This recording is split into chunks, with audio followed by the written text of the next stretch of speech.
Hello, everyone. Welcome to the March Show and Tell presented by our teams here at FS. As you can probably tell, I'm no Michael. He was unable to join us today, so you'll have to put up with me. But I'm Ellie, Marketing Manager here at FS. So excited to have you join us. If you're not familiar with Show and Tell, we do this the first Wednesday of every month, same time, so 11 a.m. Eastern Standard Time. And we always invite some of our team members from around the globe to come together and share some things that are currently inspiring us. Just as a reminder, we will share all of the links with you later this week, along with the video recording. And if you missed any of the recordings from previous months, you can find them on our YouTube channel by searching for Fashion Snoops. But if you're a client of ours, you can find them on our platform as well. To some technical things, just a little bit of housekeeping. Definitely use the chat box if you have any questions or anything that you're really loving or get inspired by. Let us know. We love to hear from you. It helps us actually with our research to know what is resonating with you. Just make sure that you have everyone selected so that everyone attending the webinar, not just our team, can see what you're saying. Before we jump into this month's show and tell, I just briefly wanted to share some information about two of our upcoming events. The first event I wanted to talk about today is our Fall Winter 24-25 Women's Fashion Week Insights webinar that takes place on Wednesday, the 13th of March. So a week from now, we will explore leading trends in women's and accessories, including themes, colors, key items, materials, and more.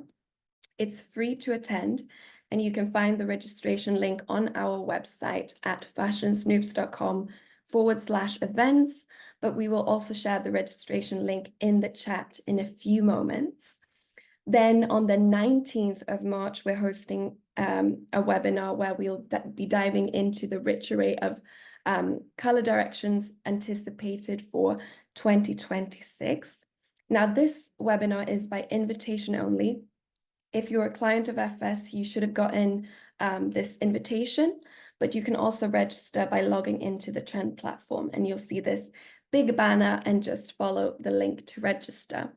If you're not a client and interested in attending, you can submit your interest by going to fashionsnoops.com/events, but we will also share that in the chat in a bit. Okay, I'm going to bring up our links for today. And let's start with some links from our home team.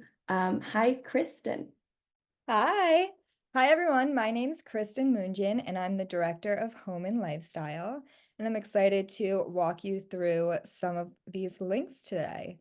So the first one is for all of us Casey Musgrave fans out there, including many of us at FS. Casey has a new album coming out on March 15th, and to celebrate this new album, she has actually collaborated with Etsy to create a shoppable mood board. The mood board is called Deeper Well, which is also the name of her upcoming album, and it's filled with items that reflect the inspiration behind the music. So her new album has this rootsy feel to it, and all of the pieces in the collection really fit well into that aesthetic. There are some design-forward home pieces, a lot of pottery, and even a sourdough starter kit. And this is actually her first installment in a year-long partnership with Etsy. So I'm really excited to see what's next for this partnership. I just really love how she's using her platform to support small businesses and artisans. And I also love how she's going beyond just the music to create an entire experience for her fans. And if you jump into the link that I had next to this one, she's also released her second candle with the brand Boy Smells, which is also an ode to her Deeper Well album. It's this earthy fragrance with notes of oak moss and mushroom and saffron. And what I find really interesting here is that these two collaborations make it really easy for me personally to get a sense of the emotions that this music will evoke before even hearing the entire album. And I just really think it's so fun to see how she's bringing her songs to life by incorporating all of our senses into the mix. Amazing. Do you have some of these scents at home? The candles? I don't, but I definitely want this one. I do too. On my I wish tried the list. last one. You did, Jay? Yeah, it was very musky, which fit, I think, her narrative then. So I'm excited to see this new kind of like deeper version of Casey come into light and scent. Me too. Amazing.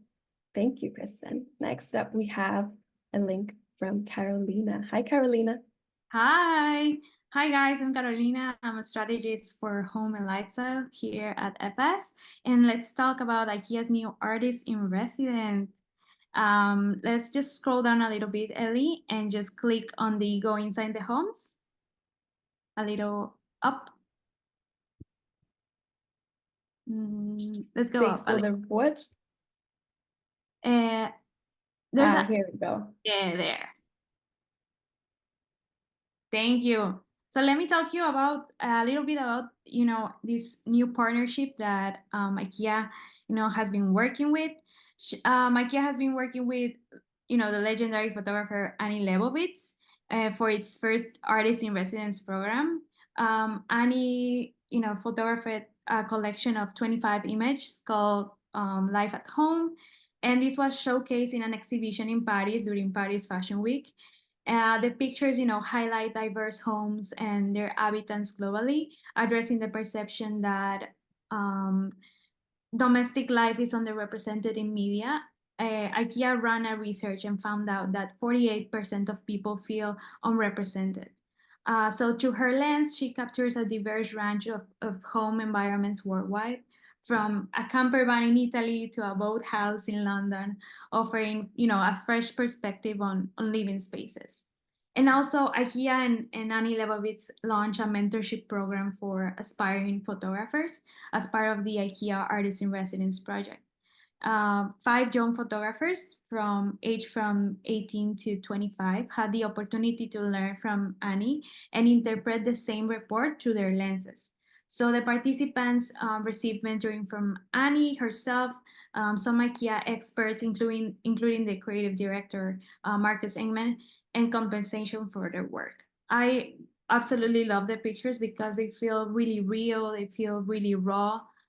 Sometimes when we are used to seeing, houses that are staged, and sometimes the people don't even, live like that, right? Artists don't live like that, or whoever's house you are, seeing. So these pictures are absolutely real. They look normal. They look like normal life. So I just absolutely love them. So nice and fresh and new to see. Right? I love it. There's so many pictures. Yeah, I encourage you guys to just, go by yourself, click the link, and just see all the pictures because they're very, very beautiful. Amazing. Thank you. Such a powerful campaign. Right? Yeah. Up next, back to Kristen. Yes. So my second link of the day is about Coach's new coffee shop in Jakarta. And this is the brand's first move into the hospitality industry. And they're actually expected to open more locations later this year.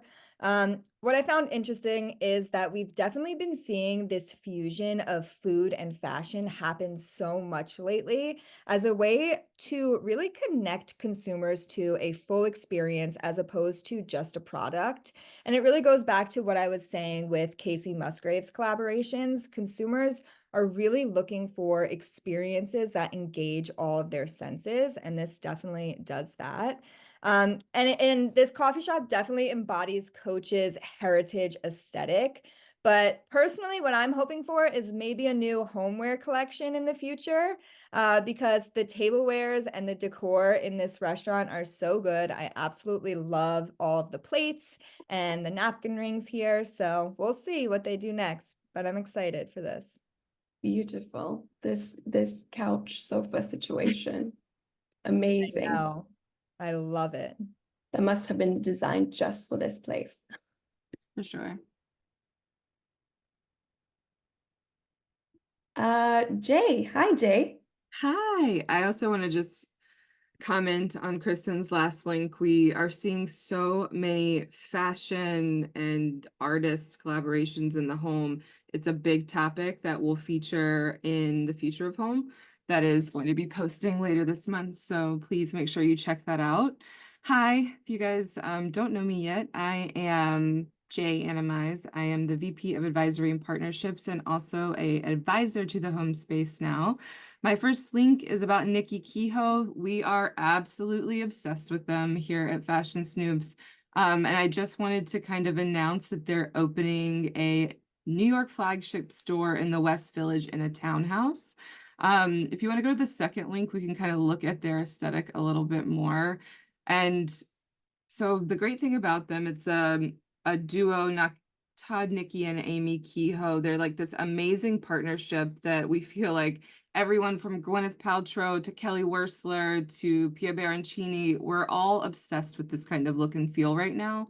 It's very kind of like curated, as if they're going to the flea market for you. And it's been a very big inspiration for a lot of our home shifts over the last few seasons, but particularly Muse, which we launched, I believe, in fall 24-25. If you guys want to kind of see how we envision that coming into full spectrum for the home market.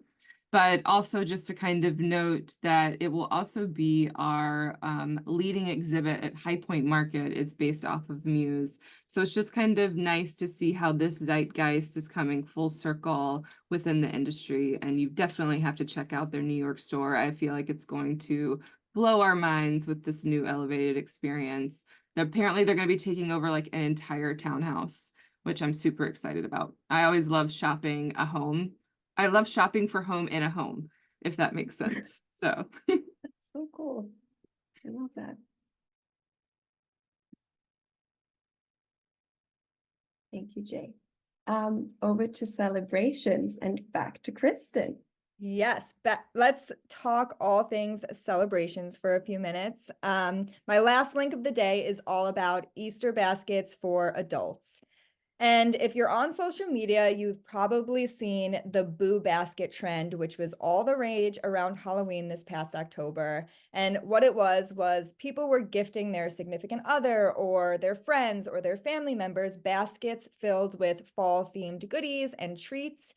And then we saw the same thing happen with the Burr basket trend, which were these baskets that were filled with cozy winter treats or self-care items or little trinkets just to kind of get you through those long, cold winter months. So it's really no surprise to me that we're seeing this uptick in the grown-up Easter baskets. And, I spend a lot of my time researching for holidays in particular. And what we're noticing is that adults are actually engaging in a lot of these activities or traditions that are typically deemed just for kids. And we saw the same thing happen, or a similar thing happen with Valentine's Day this year. Adults were actually making each other Valentine's Day cards and exchanging them at their Galentine's Day celebrations or even mailing them to each other.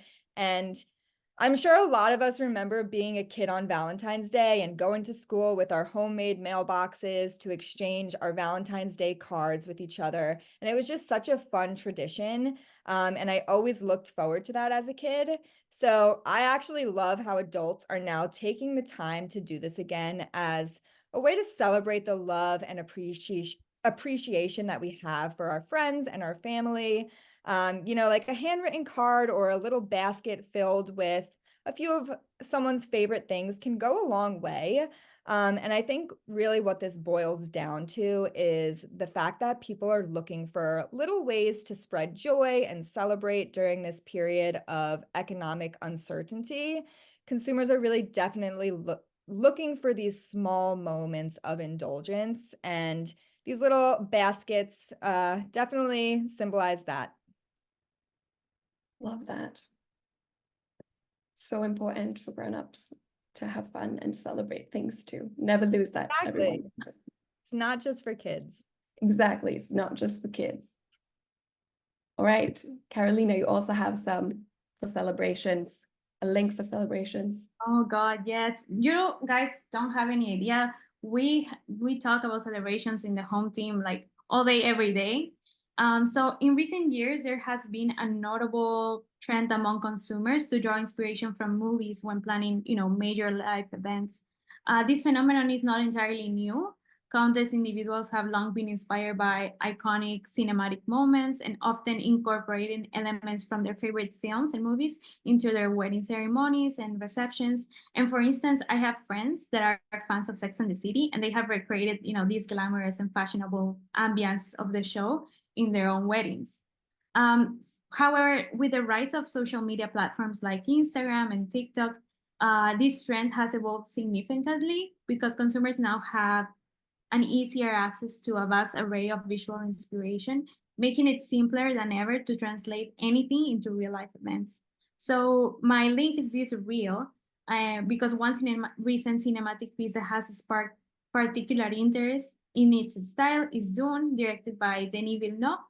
The film's mesmerizing desert aesthetic is characterized by sweeping sand dunes and mystical, landscapes and rich earthy tones. And this, particular mood board is inspired by the ethereal beauty of Dune. So this draws the idea of infusing weddings with a sense of grandeur and escapism, incorporated elements of desert-inspired decor and wedding venues, creating these kind of like dreamy and enchanting settings for this special day. So I really, really love this kind of like little mood board reel that this, wedding page gave us. So I think it's very interesting to see kind of like a movie turn into like a wedding. I think it's interesting. Beautiful. If I ever get married, I just got some ideas now. Right? Right. So that brings me to my next link. This is more kind of like a social media thing. The latest social media trend aesthetic is known as the mod wife aesthetic. So it's making waves on TikTok and among, other traditional media.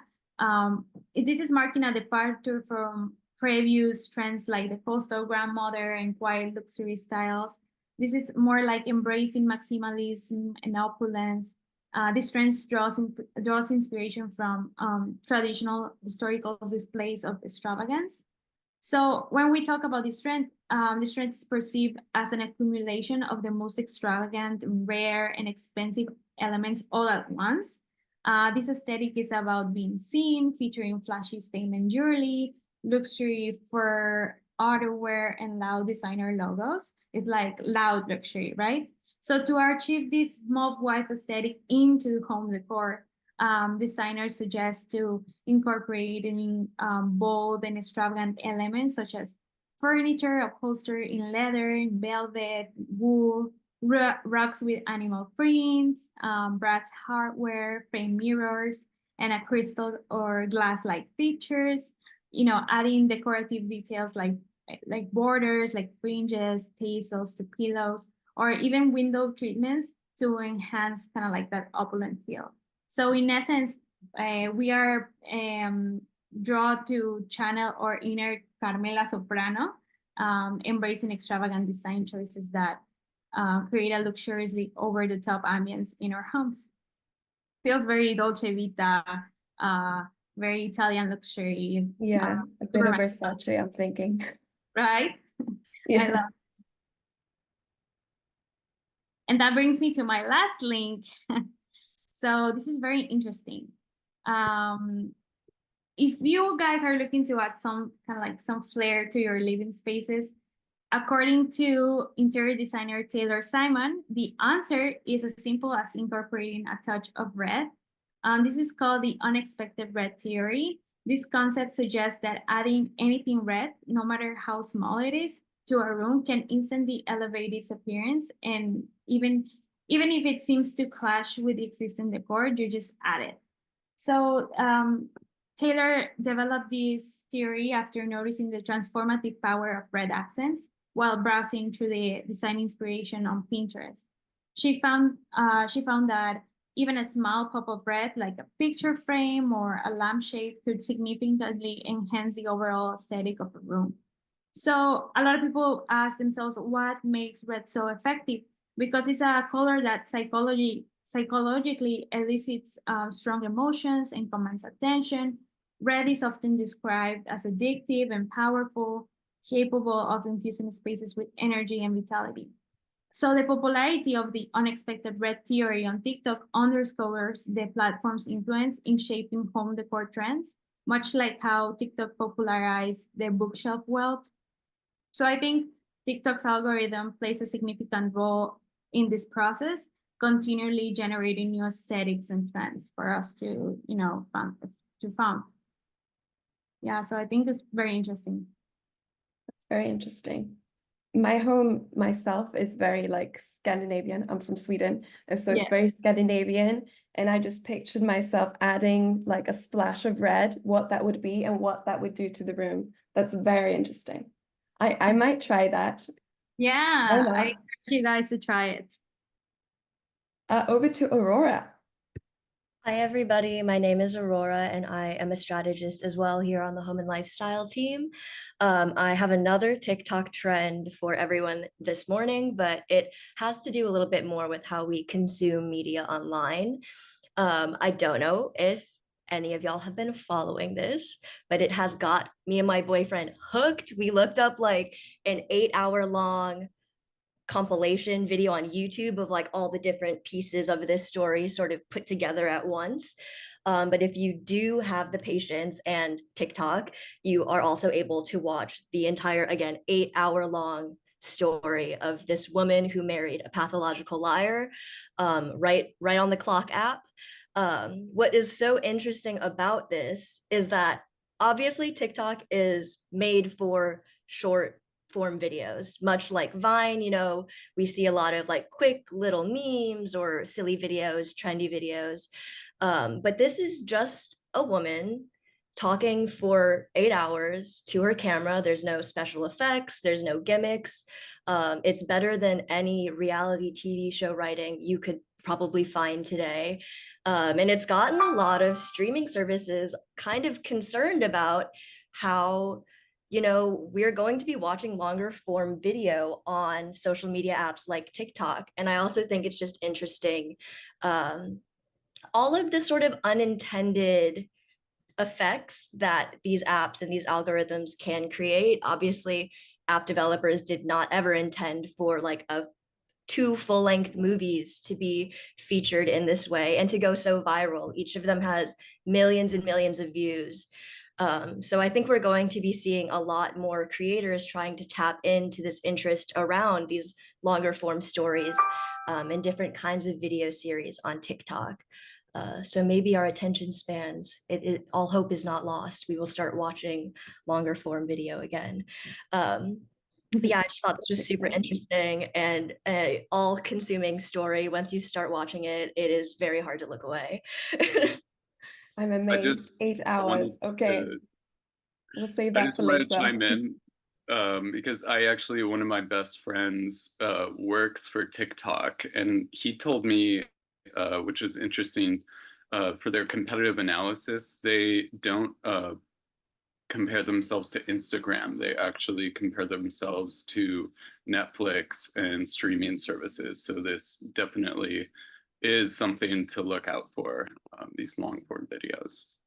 I think that, especially Gen Z, Gen Alpha, if you go on TikTok, like we used to download pirated videos on these sketchy websites, like now there are all these TikTok pages where there are full seasons of TV shows uploaded, full movies that you can watch in 3 to 5 minute sort of intervals. But they are super popular accounts. Like kids are definitely watching longer form video in ways that, again, they never intended. So it's super interesting to watch all unfold. That's so nice. There's hope, like you said, Aurora. There's hope. That's, I hope. that's nice to hear. And then this next event here is definitely back to our design sphere. I have been jealously watching all of the Instagram videos, all of the events happening from New York. It looks super cool. It's put on by the same people who run Who's Next. It's a new design event happening in Paris. They also made sure to put it on at the same time as Premiere Class. So actually one of our editors, Anush on the accessories team, was able to pop in and check it out. And she said it was really small, but really high quality. And I think across the board, we're seeing a lot more of these more small, but very, very well curated shows pop up. Which is also just very interesting to sort of see the movement towards these kinds of events for design. I mean, they have huge names. Alessi, Floss, Solid Nature is out here. Some of our favorite contemporary designers are present. And it's just really interesting to see how, again, they're shifting towards these smaller shows, but they're also really merging the presence of heritage brands with, again, a lot of these new voices in design, new tastemakers. And I am so excited to see sort of the rest of the media, the press that comes from this event. Cool. I'm excited about that one too, Aurora. It was just like a great timing of doing it during Paris Fashion Week and all the shows there. It really does prove that fashion and home are really kind of finding their way on the path together, which was really interesting. Following some of those sentiments, Mexico City, is some of you might have heard me talk about previously in the past, we really feel strongly as this being like the new design destination. And I feel like we finally have some validation towards that, as during Mexico Design Week, Nulafar Gallery popped up with CC Tapas at the infamous Mexican architect's home, Pedro Ramirez Vasquez. And it just really kind of signifies that this is now becoming the key design destination as a city outside of Milan. If you guys aren't familiar with Nulafar Gallery, it's run by the iconic Nina Yashara, and she really plays this integral part of the design community where she is always finding the latest, coolest designer. I always call her kind of like the Isabella Blow of home, meaning if you guys aren't familiar, Isabella Blow found Alexander McQueen, etc. She like acts as an agent, and she has this iconic gallery in Milan that showcases kind of the latest and greatest and what's cool and upcoming during Milan Design Week. So the fact that she's now kind of continuing her legacy into Mexico is super exciting. It's on, I think it actually just ended at the end of February, but you can kind of see a lot of her iconic heritage pieces and how she's kind of bringing her zeitgeist in full scope to the rest of the world. It's very exciting for us. Beautiful. I love these warm wooden tones. Oh yeah. Very It calming. changes all the time. I feel like her vision, it's just right on the beat of what is happening and what should be cool. She kind of like defines it. So that's what we're seeing. That's what will be happening in the next 2 to 5 years for sure. Amazing. Thank you. Back to Aurora. All right. And then Ellie, actually, if you want to click on the Instagrams, it might just like Directly, yeah. Let's do that. So this is just a roundup of some of the magazines that I've been reading recently. And they're all pretty new. Family Style was also mentioned during our pitch day, but I have been anticipating this launch because my favorite girl ever in design, Beverly Nguyen, is the Livings editor. So I'm so excited to read. I have my issues pre-ordered already. They just launched their first issue and they already have some incredible cover stars. The team of editors is absolutely stacked. I mean, just really a collective of some of the most influential tastemakers, I believe, of our generation. Super, super beautiful so far. Everything on the website is incredible. So I'm just really excited to see the direction that this ends up going in, and for all of my issues to arrive. Definitely follow along. Yeah. And then the Untapped Journal is another publication. This is heavily focused on architecture. It has a lot of longer form pieces, which is really nice. I think it can be kind of hard to find pieces about design where the full sort of historical context is explored. And I am a context girly, give me all of the words, love them. So this has been really fun to dive into, as you can see, like how infrastructure shapes us. They talk a lot about sustainability, any sort of hot topic issue for architecture, they are unpacking. Another stacked team of editors, everybody is absolutely an expert. I think this just launched last year, so another relatively new publication to keep an eye out if you are interested in design. They also have a book club. I haven't joined yet, but it looks super cool. They have different events around New York City as well. So Need to join that book club. right. And then this is The Thing magazine, which is super small, pretty indie. But as I've been talking to a lot of our team members and just friends sort of out in the world, it's been really hard to find inspiring fashion publications. And I think a large part of that is, the lack of critique that we see across the board at a lot of these publications.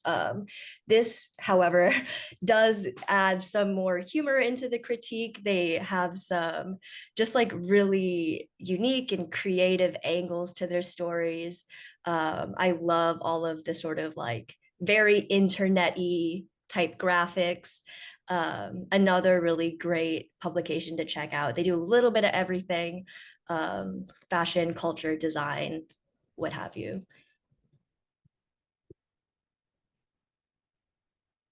And then finally, this is Mold magazine. This is a food magazine, but it is just so crazy, all of the different sort of cultural contexts that they bring in. They do a lot of deep dives into very niche subjects. And I always think that the best way to learn about other people's cultures is through food. It is just such a universal language. Like everybody can relate to wanting to sit down at a table with their loved ones and celebrate and gather and enjoy. So I think it's just like a really great way to sort of dive into some of the deeper topics that they discuss. Yeah, those are my links for today. Beautiful. I love the visuals here. Thank you, Aurora. And then we'll jump over to Beatrice. Hi, Beatrice.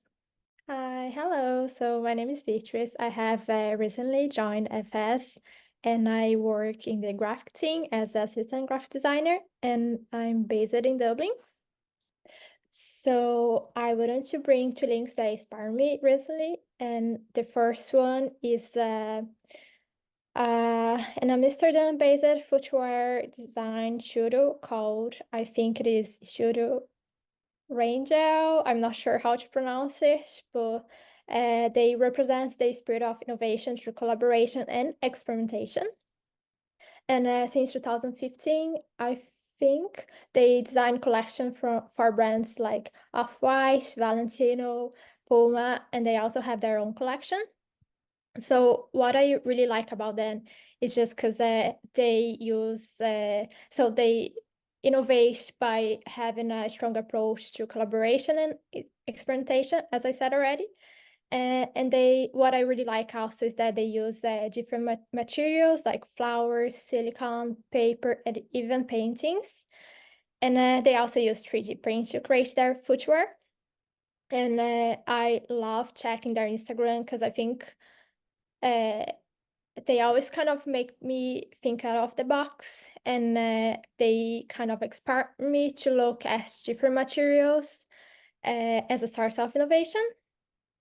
And I also really love that they not only show the final pieces, but they show their creation process. So I love to see like how they create or how they bring their ideas to life. So yeah, I think they are very inspiring for footwear, and also not only footwear, but anything related to like fashion, home, just like getting like looking at different materials to create something new that maybe nobody thought. So yeah. It's really cool. I feel like there's so much innovation and creativity going on in footwear right now. Yeah. Can't imagine wearing them though, but it's so cool. I mean, some of these are very wearable, but these ones. Yeah, I love the Adidas there. I think it's my favorite. I can really see myself wearing this. Yeah, so cool. Thank you. Then you have another link. Yeah, so this links article from it's nice that I love the website, by the way. And then it's so it's a exhibition made by a 3D studio called From.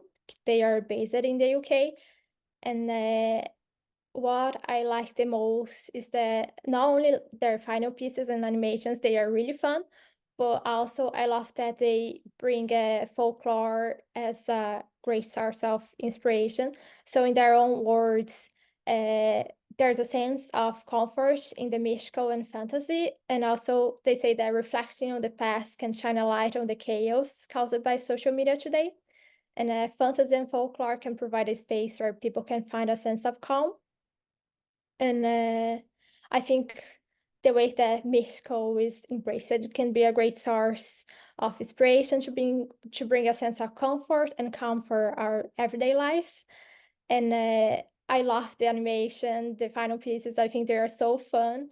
But I also loved how they got folklore in that sense of, kind of finding a comfort place.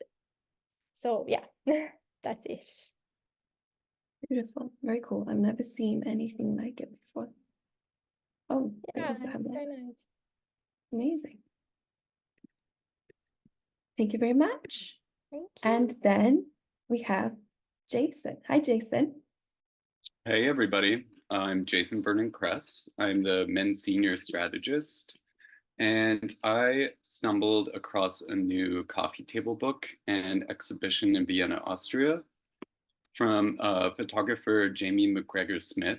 It's called Sacred Modernity, the Holy Embrace of Modernist Architecture. And it's a visual survey of post-war European churches. Smith documented the period where he says, and I love this quote, "The church married the atheist architect and bore a child of pure form." And it's all after the Second World War. Many spiritual leaders across Europe, especially in Germany, Austria, and Switzerland, decided that a new style of ecclesiastical architecture was needed for a new generation of worshipers. The style that eschewed hierarchies and symbolism of the past and dove deep into modernism's advances. This was a time where architects had free reign, as you'll see, to explore structural dynamism, using new materials like concrete and abstract arrangements conjured up by new juxtapositions of space and light. And as you can see, if you flip through, each of these, pun intended, unorthodox churches encompass different architecture movements from postmodernism to brutalism and more. Cool. Beautiful. I love the mix of woods and then concrete and the playing with the light as well. Mm-hmm. Thank you so much. Mm-hmm. Oh yeah, those were all the links for today. Thank you to the FS team and thank you to everyone who joined us today. So we are going to follow up with, sorry, I'm gonna stop sharing my screen. We're going to follow up with the links and the recording from today's session And we will see you again during next show and tell that takes place on Wednesday, the 3rd of April. Thank you so much for putting up with me. I think Michael will be back next week, and we'll see you then. Thank you.